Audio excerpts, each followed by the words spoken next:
जय हिंद। आइए, आप अगर इस वीडियो पर क्लिक किए हो तो पक्का आप क्लास 10 का स्टूडेंट होंगे। इस बार 2025 में आप एग्जाम बोर्ड देने वाले होंगे। तो आइए आपके लिए एक बेहतर से बेहतर वीडियो, ऐसा वीडियो जिसको पढ़ने के बाद एक भी सब्जेक्टिव का ऑब्जेक्टिव का क्वेश्चन छूटने वाला नहीं है। आराम से 10 से 15 मिनट पढ़िए, बोलते हैं ना एक भी क्वेश्चन नहीं छूटेगा। इस वीडियो को देखने के बाद यूट्यूब पर कोई भी वीडियो देखने की आपको क्षमता नहीं है। एकदम लाजवाब, शानदार, जानदार, एकदम धांसू तरीका से, एकदम देहाती अंदाज में। आइए स्टार्ट करते बिना टाइम लेते हुए। क्या जी, तो आज 5वां लेसन पढ़ लेंगे। इधर तो नहीं बंद, लेकिन पढ़ेंगे स्टोरी की तरह, समझ ना। तो देखिए इस पाठ का नाम क्या है जी? नगरी लिपि। जगह का राइटर कौन है? गुणाकर मोले। पाठवा किस प्रकार विधाय निबंध आई पर जीवन परिचय पढ़ा दिया। एक पहले वाला वीडियो के देख लीजिए, तभी इसको पढ़िए। एक पहले वाला कवि परिचय बता दिया है, और तभी देखिए, तभी कवि परिचय सब ऑब्जेक्टिव पूछता है। इसको पहले उसी को देख ले। अच्छा, डिस्क्रिप्शन में लिंक दिएगा, वहीं से देख लीजिए, और तभी इस वीडियो को पढ़िए।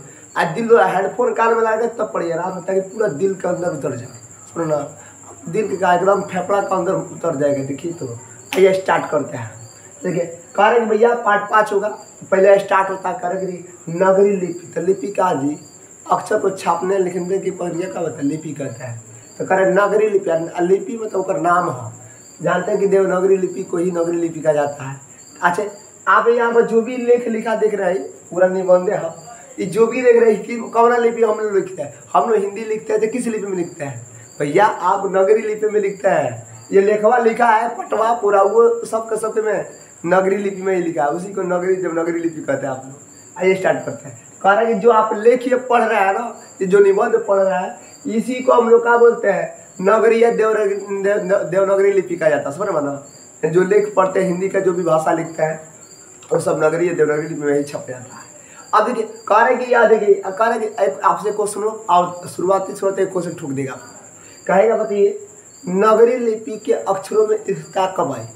नगरी लिपि के अक्षरों में स्थिरता माने फिक्सड कब हुआ? करो अक्षर भैया तभी फिक्सड हुआ जब ओकर टाइप बन गए थे। टाइप मतलब ओकर अक्षर बन गए थे फिक्सड। क्या क है तो लिखाई ख, जैसे आप देखिएगा ना कोर्ट में एक मशीन होता है, खटखटा के लिखता है, टाइप करते क ख का चिनासी बना। पहले कैसे लिखते थे ना? पहले हम लोग अलग से लिखते, अपने कलम से बोर्ड के तिरछा ऊपर नीचे, लेकिन वहाँ पर फिक्स अक्षर लिखा था।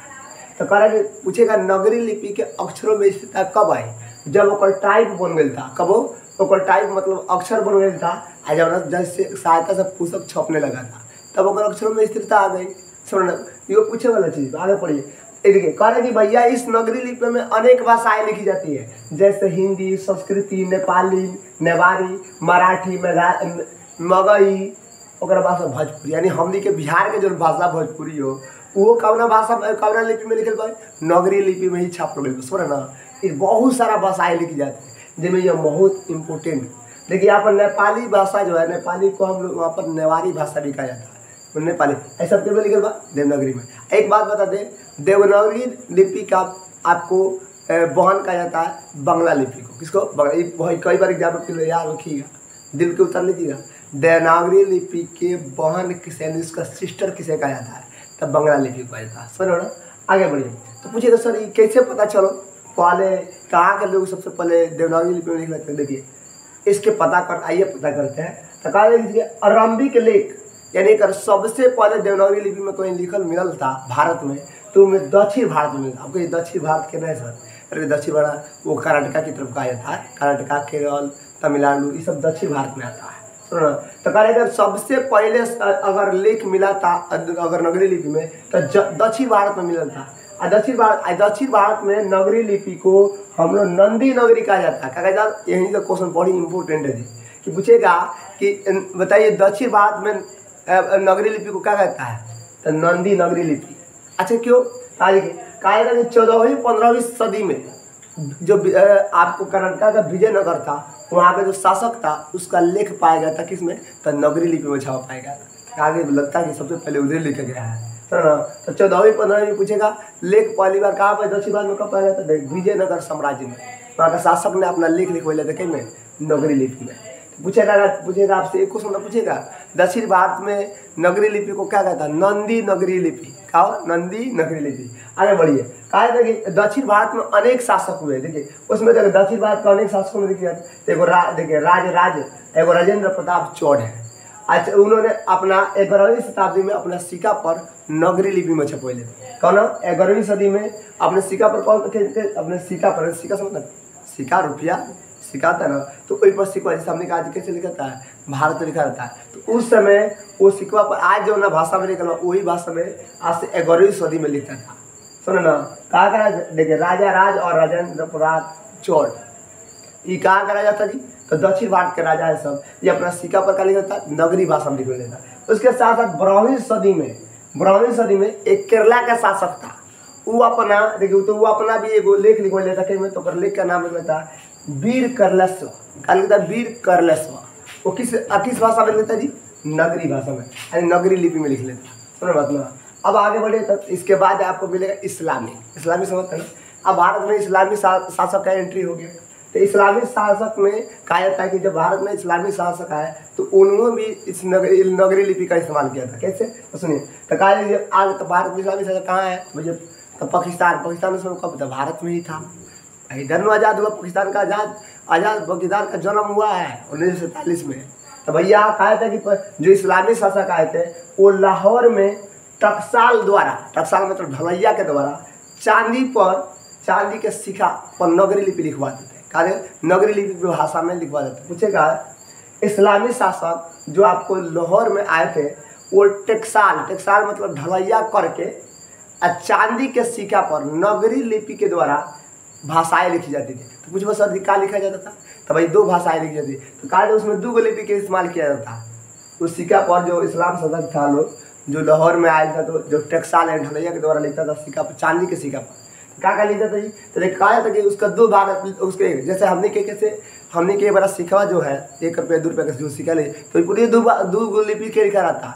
एगो हिंदी में लिखा रहता है वो देवनागरी लिपि है, और इंग्लिशिया में हिंदी में भारत लिखा रहता है, इंग्लिशिया में इंडियन लिखा रहता है। तो इंडियन जो शब्द है वो रोमन लिपि में लिखा गया है, आज जो हिंदी में लिखल बा वो देवनागरी लिपि। उसी तरह उस समय जब आपको इस्लामी शासक आए थे लाहौर में, तो टकसाल के मदद से यानी ढलैया के मदद से चांदी के सिक्का पर 2 भाषाएं लिखी थी। जब पहले का भाषा कूपी लिपि से था, जब उन्हें हम लोग पर कालमा लिखा रहता था। कहता है जैसे हमने कि सिक्का पर कैसे भारत लिखा रहता है, और दूसरे बगल इंग्लिश में लिखा रहता है रोमन लिपि में, इंग्लिश में इंडियन लिखा रहता है ना। तो एक दूसरा भाषा में आपको देवनागरी भाषा में क्या लिखा रहता, तो मोहम्मद अवतार नूरपति महमूद ये सब भाषा लिखा रहता था। मतलब एक ही सिक्का पर 2 लिपि का कमाल होता था।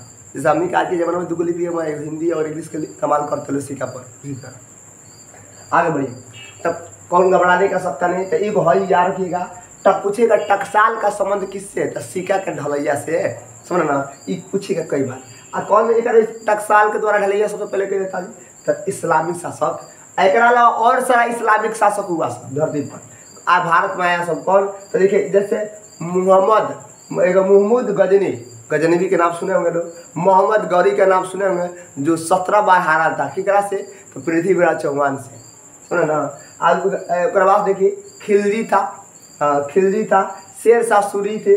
और कहा था कि जो अकबर है वो भी तो मुसलमान था, वो भले इस्लामी जाति का था अकबर, लेकिन वो सिक्का पर राम और सीता लिखवा लेता। यानी देखिए कह सीताराम लिखवा लेता सिक्का पर। का देखिए वो अपने भाषा में क्या लिखता, राम सिया का मतलब होता है सीताराम। देखिए इस्लामिक होकर भी आप देख सकते हैं कि वो हिंदू धर्म के कितना सपोर्टर था। सीताराम लिखवा लेता कि ना था। तो पूछिएगा कौन ऐसा इस्लामिक शासक था जो अपने सिक्का पर राम यानी सीताराम लिखवा लेता, अकबर। कौन था जी, अकबर।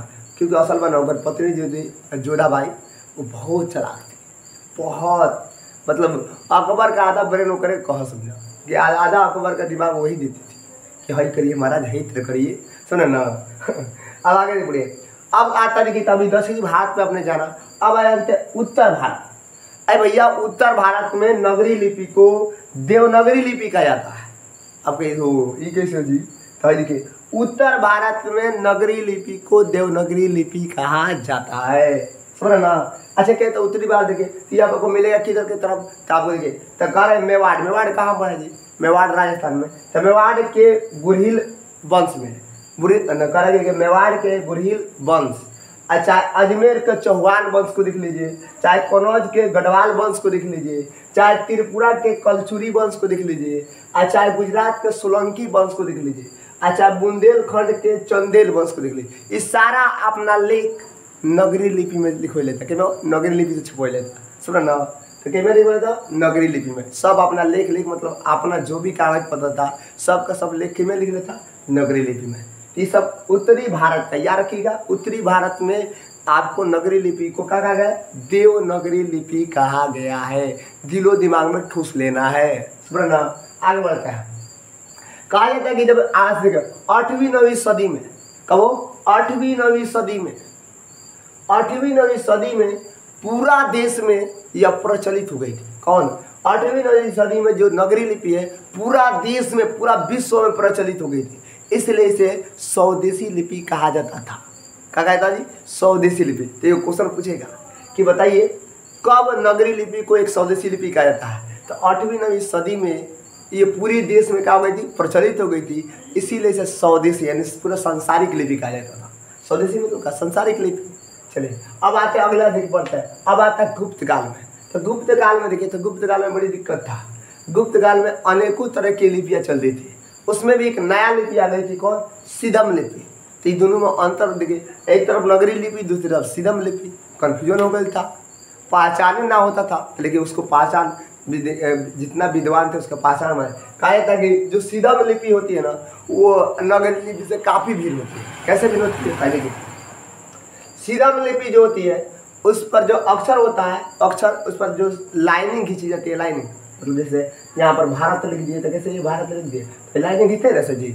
लेकिन जब इसी को अगर सिदम लिपि में लिखना हो तब भारत ऐसे लिखेंगे, लेकिन एकरा ऊपर छोटी लाइनिंग रहेगा और 3 कोनी सिराई खींच जाएगी। मतलब इसके ऊपर जो लाइनिंग रहता है ऐसे ना देखकर एकरा ऊपर ऐसे रहेगा, ऐसे 3 कोनी। अगर मान लिया और भारत भारत हो गया, जैसे मान लिया सिया राम लिखना है, सिया राम, तो ऐसे लिखेंगे, ऐसे लिखेंगे, ऐसे फिर ऐसे, मतलब 3 कोनी संरचना छोटी रहेगा लेकिन 3 कोनी। यही सिदम लिपि के सबसे बड़ा खास बात है। जबकि हम लोग नगरी लिपि में जो लिखते हैं ना तो कोई देखिए या भारत, हमने यहाँ पर भारत लिखा है ऐसे भारत, देखिए हमने कहा कि जितना बड़ा अक्षर होगा उतना ही बड़ा एक सीधा पर लाइनें खींचते हैं ना जी। तो हमने में सीधा लाइन चलता है नगरी लिपि में, जबकि सिदम लिपि में 3 कोनी लाइन और छोटी चलती है। समझना, यही अंतर है। तो फिर पूछेगा, देखिए यहाँ पर लिखा भी गया है कि आप देखिए सिदम लिपि में छोटी और 3 कोनी सिराएं खींच जाती है, लाइनें खींच जाती है, जबकि नगरी लिपि में सीधा जितना बड़ा अक्षर आएगा उतने बड़ा लाइनिंग हम लोग। अब जितना बड़ा का लिखिए, जैसे दक्षिण भारत जितना बड़ा होता है बड़ा लाइनिंग भी खींचा गया उसके ऊपर, देखा गया है कि ना। चलिए अब आता है, अब देखिए अब सबसे बड़ा दिक्कत हो गया इसमें, नगरी लिपि के नामों में और नामों में बहुत सारा मैंने भड़काऊ मचा है। अब अलग अलग वैज्ञानिकों का अलग अलग मत है, सबको का अपन कमेंट विचार सबका अलग अलग है, और सारे वैज्ञानिकों में मतभेद चल रहा है, आपस से लड़ाई फूट चल रहा है कि नगरी लिपि का नाम हेत्र पड़ गई, नगरी लिपि का फलानवा नाम पड़ गई, हेत्र पड़ गई। भैया केत्र पड़ गई, कौन सबूते ना है, लेकिन अपना अपना हिसाब से विद्वान सब मत दिले हैं। तो देखिए क्या मत दिले, पहले पढ़िए। कहा जाता है कि नगरी, देखिए नगरी लिपि का नाम नगरी क्यों पड़ा है, तो कहा जाता है, देखिए पढ़िए, कहा जाता है कि नगरी लिपि के सबसे पहले धरती पर कोई उपयोग कर लेता तो गुजरात के नागर ब्राह्मणों ने किया था। कौन? नगरी लिपि का सबसे पहले प्रयोग गुजरात के नागर ब्राह्मणों ने किया था, इसलिए इसका नाम नगरी लिपि पड़ा है। देख लिया ना। आज जबकि इसका कोई सबूत पाना, एक विचार है, एक सोच, मैंने सोच कर बताया गया कि नहीं, एक सबसे पहले हमने कि गुजरात में मिला था, यानी वहाँ पर गुजरात में नागर ब्राह्मण रहता है, और नागर ब्राह्मण ने सबसे पहले इस लिपि का प्रयोग है, इसलिए इसका नाम पड़ा होगा नगरी लिपि।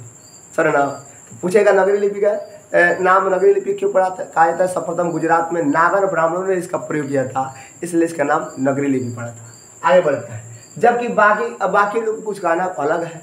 कुछ विद्वानों का कहना है कि बाकी सब दुनिया में नगर है, बाकी सब भारत में क्या है, नगर है, लेकिन काशी में देवनगर है। काशी जो है देवनगर, ऐसा वो काशी को देवताओं का नगरी कहा जाता है, क्योंकि सारा धरती के देवता काशी नगरी में बसल है, तो उसको देवनगर या भारत का संस्कृति राजधानी भी कहा था। कि भारत का संस्कृति राजधानी किस, तो भाई काशी को। तो कह रहे बाकी सब नगर है लेकिन काशी में क्या है, देवनगर ही है, यानी देवनगर है। काशी को क्या देवनगरी कहा जाता है, इसलिए हो सकता है कि भैया एक नाम यानी नगरी की लिपि का नाम देवनागरी लिपि पड़ा हो। ये वैज्ञानिकों का ऐसा नहीं, वैज्ञानिक नहीं, विद्वानों का कहना है। लेकिन लोग कुछ लोग का कहना अलग और है। तो पूछेगा कि बताइए कि देवनागरी नाम कैसे पड़ा, तो कह देंगे देखिए भारत में बाकी सब नगर है, लेकिन काशी में क्या है, देवनगर है, इसलिए का नाम देवनागरी पड़ा था। समझ बात ना, तो बहुत अच्छा शानदार जानदार बात है, छोटा सा है, लाजवाब है। और पढ़िए देखिए कुछ लोग का कहना है कि एक किताब का कहना है, तो किताब का नाम था पादताडिक्तम। पादताडिक्तम नाम के पुस्तक में से यह पता चलता है कि पाटलिपुत्र जो एक पटना है, जिसको आप पाटलिपुत्र आज पटना के नाम से जानते हैं, वो एक नगर था। कहा था जी एक नगर। कौन किताब से पता चलता है? पादताडिक्तम नामक पुस्तक से पता चला कि पाटलिपुत्र कोई और नहीं है, पटना ही है, जो नगर कहा जाता है। इसलिए एक नाम हो सकता है नगरी लिपि पढ़ा हो। देख लीजिए पटना को नगर कहा जाता है, इसलिए कहीं ना कहीं जो नगरी लिपि है किसी न किसी नगर से जुड़ी हुई है, खासकर हो सकता है वो पटना ही हो। ठीक है, ऐसा सबूत नहीं है, ऐसा विद्वानों का मानना है। तो कह रहे हैं कि देखिए पादताडिक्तम नामक पाटली पुस्तक से पता चलता है कि पाटलिपुत्र यानी पटना का क्या एक नगर है, इसलिए हो सकता है कि नगरी लिपि का नाम नगरी लिपि पड़ा हो।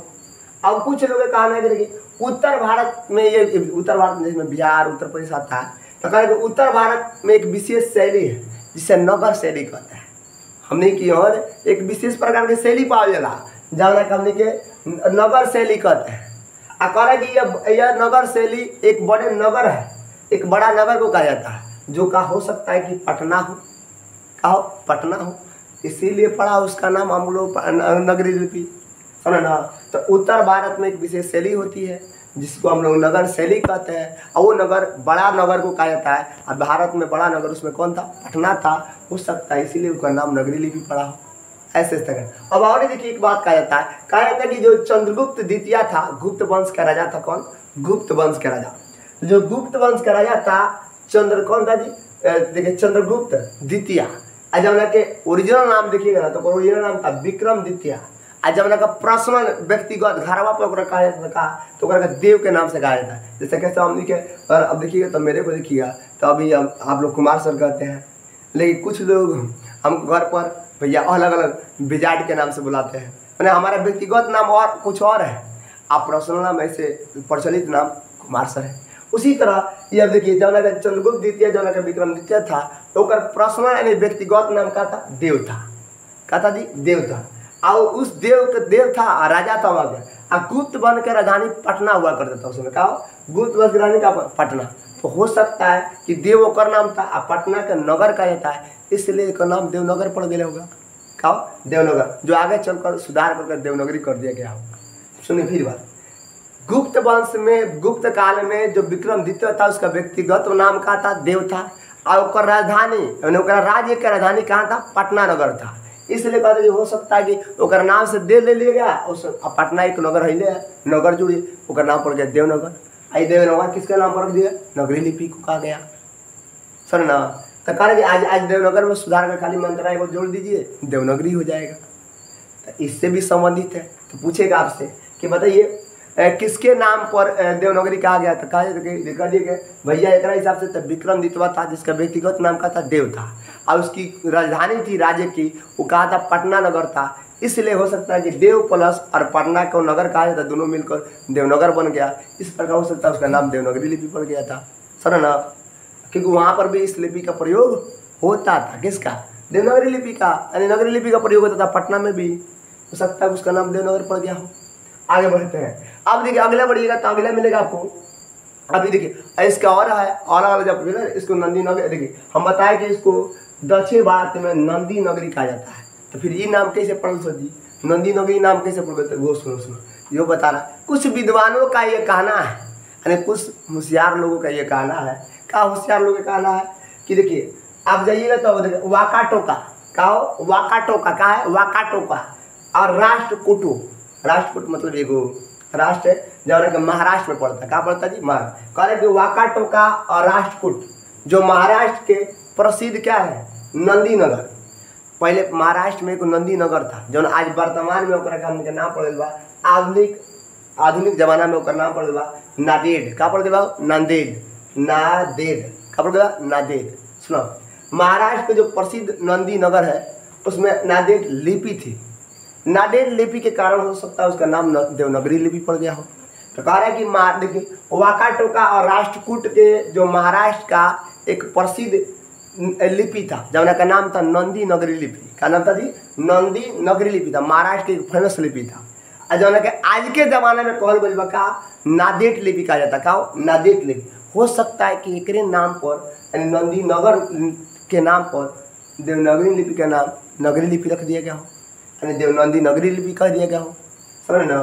कहने का मतलब मोटा मोटी समझिए, कहा जाता है कि जो आपको वाकाटोका और राष्ट्रकूट के जो महाराष्ट्र में पड़ता है उस समय महाराष्ट्र में एक फेमस लिपि थी जब लिपि का नाम था नंदी नगरी लिपि, यानी खाली नंदी नगर लिपि नाम था। लेकिन हो सकता है कि उस आधुनिक आज के ज़माने में कहा नादेड कहा जाता उस लिपि को। हो सकता है कि उस नंदी नगरी लिपि नाम था ओकरे नाम पर नगरी लिपि पड़ गया, नंदी नगरी लिपि पड़ गया हो।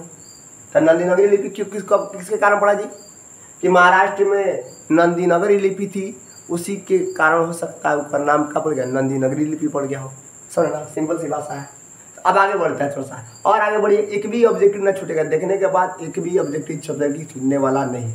आप पढ़ लीजिए, सवाल सब्जेक्टिव जरूर लगेगा, आप तब बताइएगा सर आ रहा है कि नहीं। समझे ना? आगे बढ़ते हैं। अगला देखिए, तो उत्तर भारत। अब उत्तर भारत की तरफ एंट्री मारिएगा तो कहा जाता है कि उत्तर भारत अब आइएगा तो उत्तर भारत में ना गुजर प्रतिहार एक अब कही से गुजर प्रतिहार कौन है जी? तो सुने, गुजर प्रतिहार कोई और नहीं है, ये बाहर से आए थे, यानी बाहर से मतलब विदेश से आए थे। अब विदेश से आया आई 18वीं सदी में आयल था। कब आया जी? 18वीं सदी में आयल था। आई नो पूर्वोत्तर पूर्वोत्तर अवंतिका प्रदेश पर अपना अधिकार कर लिया। मतलब विदेशी था, सब लुटेरा था, आया लूटने के लिए भारत में, आज जो अवंतिका प्रदेश था वही पर कब्जा कर लिया, वही पर अपना साम्राज्य खड़ा कर दिया, यानी शासन खड़ा कर दी। अब बाद में उसने कनौज को अधिकार कर लिया, यानी कनौज को भी जीत लिया, ऊपर अपना अधिकार जमा लिया, आके यहीं पर बस गया सब। तो पूछेगा गुजर प्रतिहार कौन है? तो एक विदेशी शासक है सब, यानी बाहर से आयल था सब, जो आके अवंतिका प्रदेश पर अपना शासन कर लिया, बाद में कनौज को अपना अधिकार कर लिया। अब एकनी में क्या बात है? एकनी में दूगो जो प्रतिहार वंश का दूगो शासक जो है जो बहुत फेमस है। कौन कौन जी? एगो मिहिर भोज और दूसरा महेंद्र पाल शासक। ये दोनों बड़ी फेमस शासक है सब। आई का है ये ग्वालियर को परिस्थित देखिए, ग्वालियर पसरिस्त को जो ग्वालियर को परिस्थिति यानी ग्वालियर को जो पराजित किया था उसी पर वो अपने एक लेख लिखा था, लेकिन वो लेख नगरी लिपि में लिखा था। और कौन सा भाषा में लिखा था? तो संस्कृत भाषा में लिखा था। सर ना, इसीलिए इतना फेमस हो गया। तो पूछेगा देखिए, तो कहेगा बताइए मिहिर भोज और जो महेंद्र पाल है वो किस शासक बने, कौन वंश का शासक है? तो प्रतिहार वंश। ये क्वेश्चन में पूछेगा कि प्रतिहार वंश कौन है? एक विदेशी शासक है जो बाद में आया भारत को लूटने के लिए, लुटबो किया और भारत में बसी हो गया, अवंतिका पर इस पर अपना कब्जा कर लिया, बाद में कनौज पर अधिकार कर लिया। चलिए अब एक सबसे लास्ट पॉइंट देखिए कितना मजेदार। हिंदी के आदि कवि कहे जाने वाले कौन? तो सरहद पाल, जो 8वीं सदी में अपना एक कविता लिखी थे दोहा कोश, जो तिब्बत में इसका लेख मिला। कहाँ हो? तिब्बत। अब तिब्बत तो रहा नहीं, तिब्बत को चाइना कब्जा ले हैं, 1949 में कब्जा लिया था उसको। तो दोहा करेंगे इनका सरहद पाल जो आदि कवि कहे जाते हैं, इनका दोहा कोश को तिब्बत से इनका लेख मिला। लेकिन वो किस में लिखा था? तो ये हस्तलिपि हाथ के द्वारा जो लिखा जाता है उसे हस्तलिपि कहते हैं। अच्छा, हैंड राइटिंग को ही है, जैसे नोट्स बनाते हैं उसको हैंड लिपि, लेकिन वो भी नगरी लिपि में था। लेकिन किसके द्वारा लिख छापा गया था? हस्तलिपि यानी हाथ के द्वारा छापा गया था। सर ना, अच्छा लगा हो? और अच्छा वीडियो को शेयर कर लीजिए कि बहुत शिद्दत से पढ़ा रहा है, और लाइक शेयर करना तो भूलिए मत। अगर वीडियो पर नया है तो आप पहले सब्सक्राइब कर लीजिए। इससे फ़ायदा क्या रहेगा कि जितना आप अब स्टोरी बनाएंगे ना, वीडियो आएगा सबसे पहले नोटिफिकेशन आपके पास जाएगा। और दोस्तों में शेयर करना थोड़ा भी कंजूसी नहीं करिए। अब बोले ना इसके बाद क्वेश्चन आंसर आएगा, आप PDF फाइल आपको फ्री में मिलेगा। समझे ना? सबसे बड़ी बात यह है, नो चार्ज। और अच्छा लगा तो लाइक करें। जय हिंद, जय भारत।